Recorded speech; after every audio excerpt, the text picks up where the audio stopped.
लद्दाख में भारतीय सरजमी पर कब्जा करने की फिराक में लगे चीन को आखिरकार अपने कदम पीछे खींचने पड़ गए हैं। वास्तविक नियंत्रण रेखा पर हजारों सैनिकों की तैनाती के बाद भी जब ड्रैगन को अपने मंसूबों में कामयाबी नहीं मिली तो वो करीब 2 किलोमीटर पीछे हट गया है। यही नहीं, अब तक आक्रामक रुख अख्तियार करने वाली चीनी सेना 3-4 दिनों से शांत पड़ी है। अंतर्राष्ट्रीय मामलों के जानकार कमर आगा ने नवभारत टाइम्स ऑनलाइन से बातचीत में बताया कि चीन के पीछे हटने की मोटे तौर पर 3 वजह हैं। पहली वजह, भारतीय सेना की जोरदार जवाबी तैयारी। लद्दाख में एलएसी पर आक्रामकता दिखाते हुए चीन ने दबाव की रणनीति के तहत अपने सैनिक बढ़ाने शुरू कर दिए।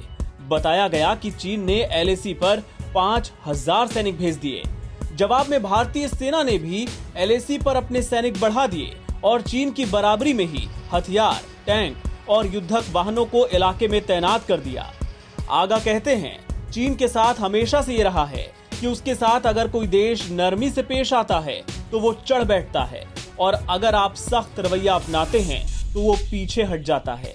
चीन की गीदड़ भपकी देने की पुरानी आदत रही है। दूसरी वजह, चीन का आंतरिक संकट। चीन के पीछे हटने की दूसरी वजह उसका अपना आंतरिक संकट है। दरअसल कोरोना वायरस संकट की वजह से चीन की अर्थव्यवस्था भीषण मंदी के दौर से गुजर रही है। दुनिया की फैक्ट्री कहे जाने वाले चीन से निर्यात कम हो गया है। इससे वहां के नागरिकों में बेरोजगारी और असंतोष बढ़ रहा है।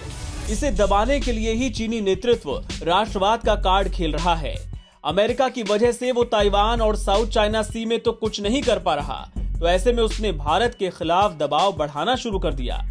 चीनी राष्ट्रपति शी जिनपिंग के सपने को पूरा करने के लिए चीन ने अरबों डॉलर खर्च करके बेल्ट एंड रोड परियोजना की शुरुआत की थी, लेकिन उससे भी कोई खास फायदा होता नजर नहीं आ रहा। ऐसे में चीन पर आंतरिक स्तर पर काफी दबाव है, जो उसके पीछे हटने की एक बड़ी वजह है। तीसरी वजह, दुनिया का चौतरफा दबाव। आगा ने कहा कि चीन के रुख में नरमी की तीसरी वजह दुनिया की ओर से बढ़ता चौतरफा दबाव है। साउथ चाइना सी, कोरोना वायरस और व्यापार के मुद्दे पर अमेरिका के साथ उसकी तनातनी लगातार चल रही है। अमेरिकी राष्ट्रपति डोनाल्ड ट्रंप ने दुनिया के ताकतवर देशों के ग्रुप 7 में विस्तार की बात कहते हुए भारत को शामिल करने के संकेत दिए हैं। यही नहीं, जापान, वियतनाम, ऑस्ट्रेलिया, ताइवान चीन की विस्तारवादी नीति का लगातार विरोध कर रहे हैं। चौतरफा घिरा चीन इस समय दुनिया की सबसे बड़ी सेना रखने वाले भारत से जंग का खतरा मोल नहीं ले सकता।